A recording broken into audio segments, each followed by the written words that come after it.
देखिए, जहाँ तक इमरान खान साहब की रिहाई की बात है, देखिए मुझे नहीं पता वो कब रिहा होंगे, लेकिन रमज़ान का बाबरकत महीना है। एज ए इंसान उनकी सेहतियाबी के लिए, उनकी तंदुरुस्ती के लिए और इमरान खान की बड़ी उम्र के लिए मैं दुआगो हूँ कि अल्लाह ताला उनको लंबी उम्र दे, सेहत दे, तंदुरुस्ती दे, जो उनके आँख का मसला है वो भी हल हो जाए और जो भी उनके मसाइल हैं वो हल हो जाए। जहाँ तक उनकी रिहाई की आपने बात की, देखिए रिहाई उनके अपने हाथ में है और रवैयों पर है।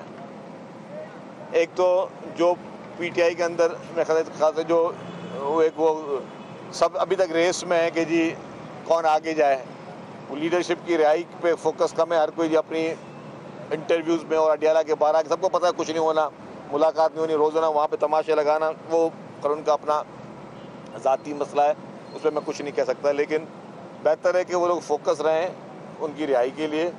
और जिस तरीके का जो सबसे बड़ी मैं चैलेंज समझता हूँ, जो कि सबको बुरी लगती है, और वो है कि जिस तरीके से सोशल मीडिया पे और बाहर दुनिया में बैठकर पीटीआई के हवारी जिस तरीके से इदारों को निशाना बनाते हैं, मुख्तलिफ लीडरान को निशाना बनाते हैं और बदतमीज़ी में दुनिया के सारे रिकॉर्ड तोड़ देते हैं, इसको अगर बेहतर करते तो काफ़ी इम्प्रूवमेंट आ जाएगी। अच्छा, ये मेरा उनको मशवरा है। पता नहीं कि इनकी कितने लोग ये सुन रहे हैं। सिर्फ अपनी लैंग्वेज को जो चॉइस ऑफ वर्ड्स को आप इम्प्रूव कर लें, ठीक है ना। आप इख्तलाफ हर एक से कर सकते हैं, इख्तलाफ करना जमहूरियत का सबसे ज़्यादा बड़ा हुस्न है। लेकिन इख्तलाफ में अगर आप गालम गलौज दे दो, लोगों की फैमिलीज़ को गालम दे दो, गालियाँ दे दो, उनके बच्चों को गालियाँ दो और बहुत गिरी हुई और कभी कभी तो सिर्फ वो सोशल मीडिया की ब्रिगेड नहीं, वो बड़े बड़े एंकर्स को मैं देखता हूँ, बड़े बड़े नाम और अपने आप को जो यहाँ पे नेशनल मीडिया बैठे थे, वो इस तरह की जब बिलो द बेल्ट बातें कर रहे होते, मतलब उनको क्या किसी चीज़ का कोई शर्म वो नहीं होती कि भाई आप किसी की फैमिलीज़ के लिए बातें कर रहे हो, किसी के बच्चियों के लिए बातें कर रहे हो, तो क्या आपको मतलब एक खुद एक सेल्फ वो चीज़ नहीं आती यार मैं कैसे कर सकता हूँ ऐसी बात।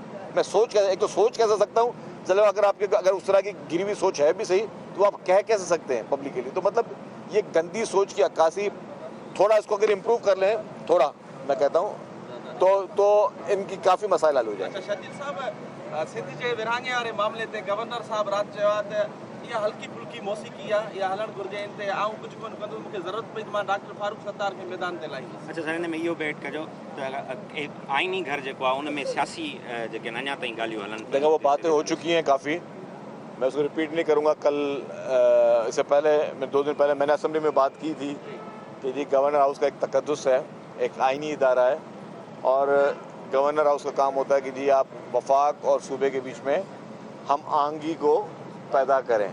जो इसका जितना मैंने थोड़ा बहुत कानून पढ़ा हुआ है उसकी मैंने वहाँ पे इस तरह की कंट्रोवर्शियल मीटिंग्स नहीं होनी चाहिए थी, नहीं होनी चाहिए फ्यूचर में भी। और जहाँ तक ये फारूक सत्तार की गुफ्तगू, और ये देखें ये फारूक सत्तार आपको पता है कि मतलब जो उसका सियासी पिछले 2-3 साल का करियर रहा है वो किसी से छुपा हुआ नहीं है।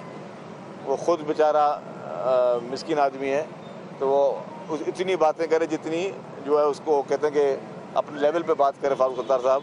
और उसको ना खालिद मकबूल साहब कबूल करने के लिए तैयार थे, ना उनको मुस्तफ़ा कमाल साहब कबूल करने के लिए तैयार थे।